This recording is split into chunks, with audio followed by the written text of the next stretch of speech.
ছোটবেলা থেকে অনেক ঢঙ্গি ছিলাম আমি। বাবা বলতেছে হঠাৎ করে তুমি পেপারে চলে গেছো, পত্রিকায় চলে গেছো।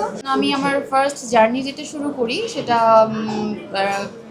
ফটোশ্যুট দিয়েই, বিলবোর্ড যে শ্যুটগুলো আছে সেগুলো দিয়ে স্টার্ট হয়েছে। তারপর হচ্ছে গিয়ে অভিনয় জগতে ঢোকা। এটার ইচ্ছা ছিল ছোটবেলা থেকে অনেক ঢঙ্গি ছিলাম আমি। আর হচ্ছে যে আমার মাঠ থেকে আম্মু আমাকে মারতো পর্যন্ত, কারণ আম্মুর মেকআপের লিপস্টিক, তারপরে মেকআপ এগুলো দিয়ে বসে থাকতাম। সো তখন থেকে আমার ইচ্ছা ছিল যে আমি আসলে বড় হয়ে, মানে বুঝতাম না কিন্তু বলতাম যে বড় হয়ে আমি নায়িকা হব। যেহেতু আমি ছোট ছিলাম, আমি যখন আমার ফার্স্ট কাজ করি তখন আমি ক্লাস 9-এ পড়ি। তো যেহেতু 9-এ পড়ি তখন আমার সাথে আমার মা যেত সব জায়গায়। তো প্রথম একটু নার্ভাস লাগতো, বাট পরে ঠিক হয়ে গেছে। প্রথম কাজ হচ্ছে আমি একটা ফটোশ্যুট করি। মানে হচ্ছে এটা আমার ভালো লাগার জন্য। কোনো মিডিয়া রিলেটেড কোনো কিছু ছিল না, আমি জাস্ট একটা ফটোশ্যুট করার জন্য একটা ফটোগ্রাফার হায়ার করি।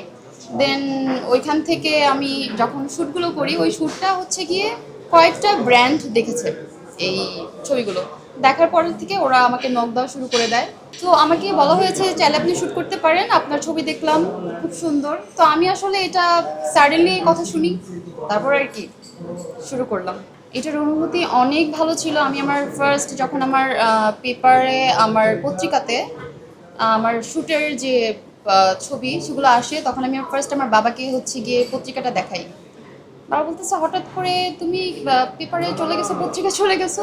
তো আমি বলছি আবু সাডেনলি সব কিছু। তো অবশ্যই অনুভূতি অনেক ভালো ছিল।